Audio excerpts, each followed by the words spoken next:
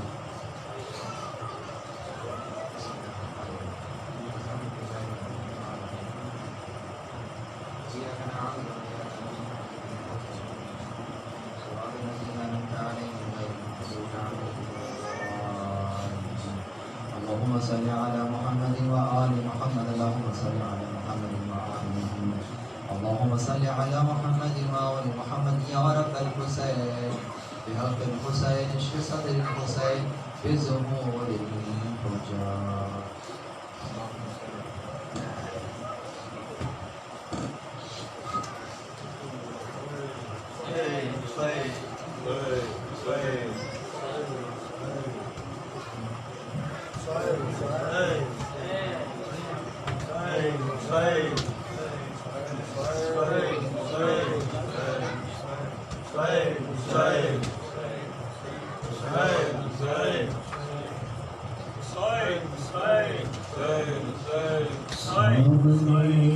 دربار کے غیرت سجاد کا ہے یہ کیسا امتحان. سامنے دربار کے غیرت سجاد کا ہے یہ کیسا امتحان. 3 دن گزرے کھڑی ہیں، 3 دن گزرے کھڑی ہیں فاطمہ کی بیٹیاں. سامنے دربار کے غیرت سجاد کا ہے یہ کیسا امتحان.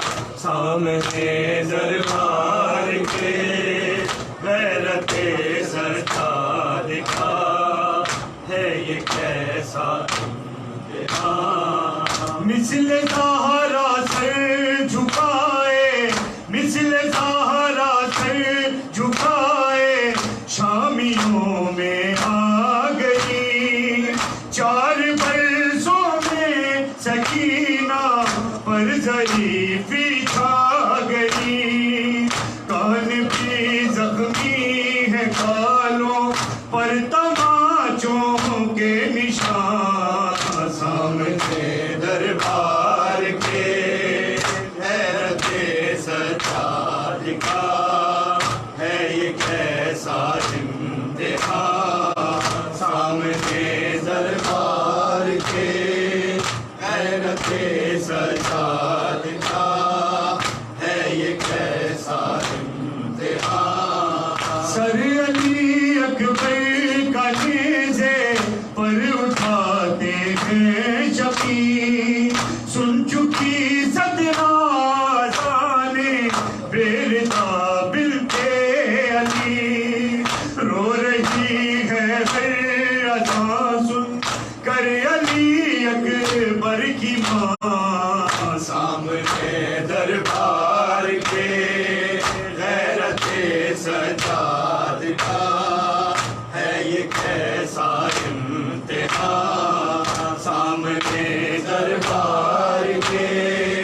غیرت سجاد کا ہے یہ کیسا امتحان. شام والے ہنس رہے ہیں، شام والے ہنس رہے ہیں، بے قصوں کو دیکھ کر. ہے چراغ چار سور ہنس رہے ہیں بام در.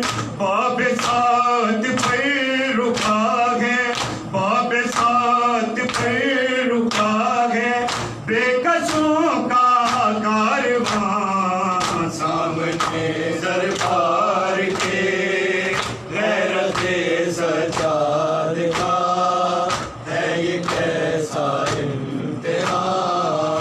خون کے آنسو ٹپکتے ہیں سدے شبیر سے.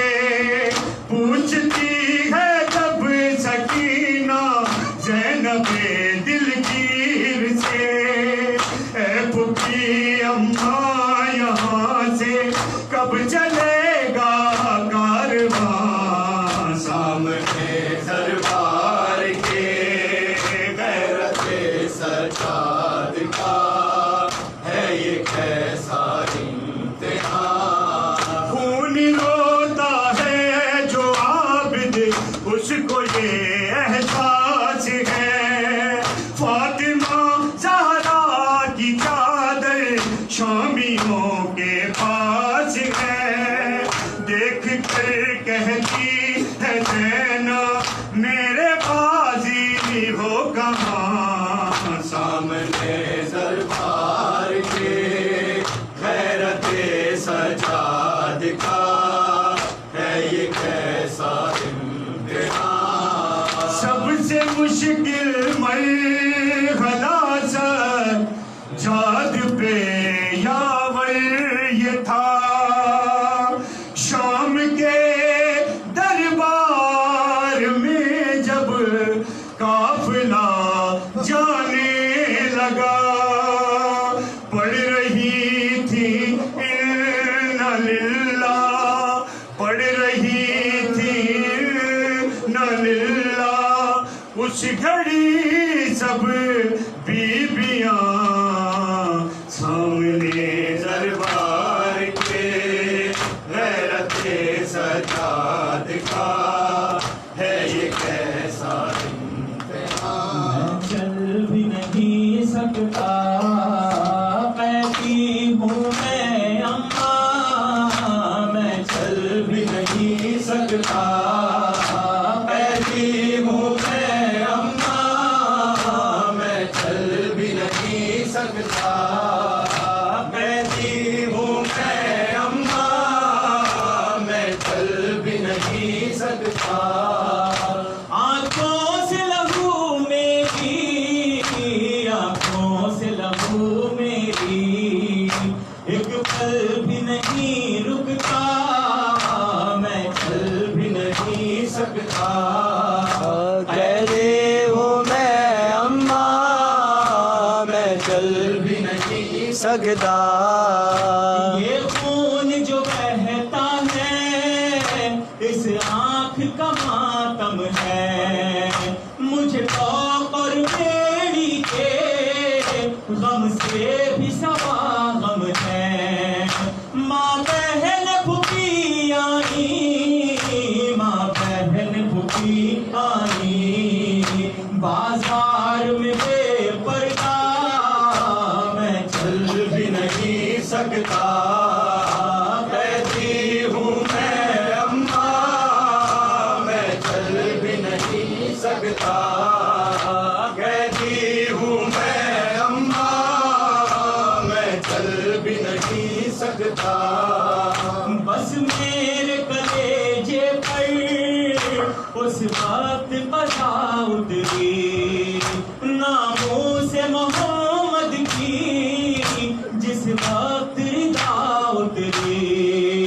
بازار میں آیا ہے، بازار میں آیا ہے، زندہ یہ میرا لاشا، میں چل بھی نہیں سکتا.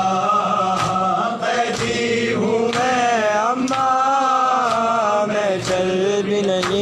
سکتا، قیدی ہوں میں اماں، میں چل بھی نہیں سکتا۔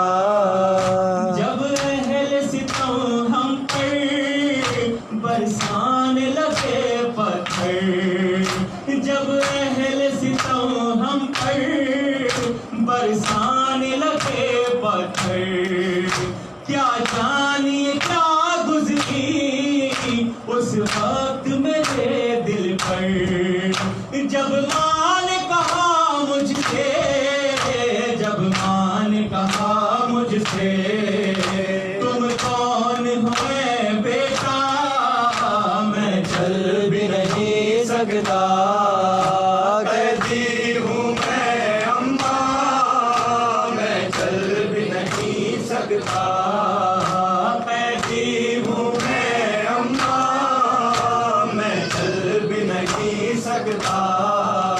لاچار بہن میری سہمی ہوئی رہتی تھی، معصوم سکینہ یہ ہر موڑ پہ کہتی تھی، کیا دفن ہوئے ہوں گے، کیا دفن ہوئے ہوں گے کربل میں میرے بابا، میں چل بھی نہیں سکتا، قیدی ہوں میں اماں، میں چل بھی نہیں سکتا۔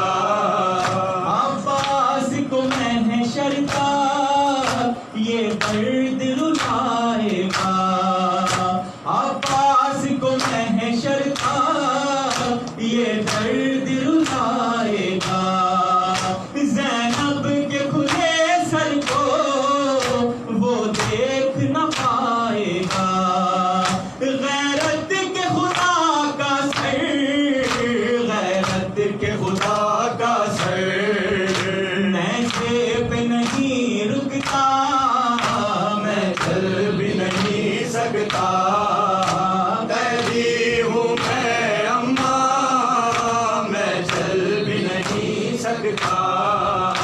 اکبر کا حسین چہرہ جو دیکھتے رہتے تھے، سب کوفی و شامی بھی رو رو کے یہ کہتے تھے، اس حسن کے پیکر کی، اس حسن کے پیکر کی اب تک ہے ماں زندہ، میں چل بھی نہیں سکتا، قیدی ہوں میں اماں، میں چل بھی نہیں سکتا۔ ماں بہن کھلے سر میں راہوں میں تماشائی، ماں بہن کھلے سر میں راہوں میں تماشائی، اولاد محمد کو تقدیر کہاں لائی، پابند سلاسل ہوں، پابند سلاسل ہوں، کانٹوں سے بھرا رستا، میں چل بھی نہیں سکتا، قیدی ہوں میں اماں، میں چل بھی نہیں سکتا، قیدی ہوں میں اماں، میں دل پڑا گھوڑی سے جب رن میں سہے کر وہ بلا، سارے عالم میں قیامت کا تھا ایک سوگ بابا، درد میں ڈوبی ہوئی آئی یہ ایک ماں کی صدا، آئے مظلوم حسین، میرا مظلوم حسین، آئے مظلوم حسین، میرا مظلوم حسین، میرا مظلوم حسین۔ عصر عاشور میرا لال بڑا پیاسا ہے، آئے مظلوم حسین، میرا مظلوم حسین، آئے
حسین میرا مظلوم حسین میرا مظلوم حسین آئے تنہائی کا عالم کے کوئی ساتھ نہیں آئے قاسم نہیں اکبر نہیں عباس نہیں لالیہ میرا لال بڑا ٹھنڈا ہے مظلوم حسین میرا مظلوم حسین مظلوم حسین میرا مظلوم حسین مظلوم حسین مولا حکیماں یا حسن یا حسین مولا حکیماں یا حسن یا حسین یا حسین یا حسین یا حسین وہ عابد بیمار تھا وہ عابد بیمار تھا چلنے سے جو لاچار تھا چلنے سے جو لاچار تھا اور شام کا بازار تھا اور شام کا بازار تھا اور مصطفیٰ کی بیٹیاں مولا کے مانگا حسن یا حسین مولا کے مانگا حسن یا حسین یا حسین یا حسین شام غریب آ گئی شام غریب آ گئی عابد کو غیرت کھا گئی عابد کو غیرت کھا گئی پہلے پہ زینب آ گئی پہلے پہ زینب آ گئی عباس اور اختر کہاں مولا کے مانگا حسن یا حسین مولا کے مانگا حسن یا حسین یا حسین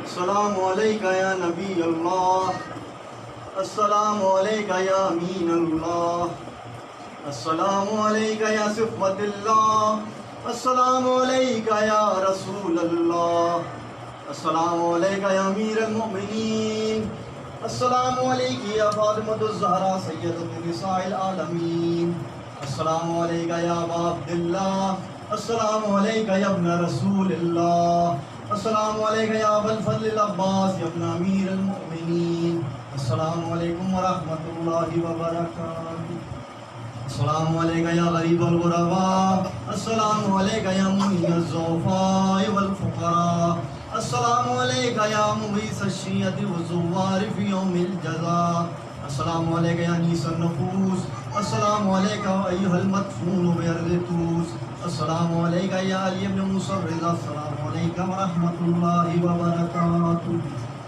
السلام علیکہ یا صاحب العصر والزمان الامان الامان الامان من فتن الزمان السلام علیکہ یا خلیفۃ الرحمن السلام علیکہ یا امام الانس والجان السلام علیکہ یا مظہر الایمان السلام علیکہ یا شریک القرآن السلام علیکہ یا قاطع البرہان السلام علیکہ یا امام زماننا هذا عجل اللہ فرجک وسہل اللہ مخرجک وظہورک ورحمۃ اللہ وبرکاتہ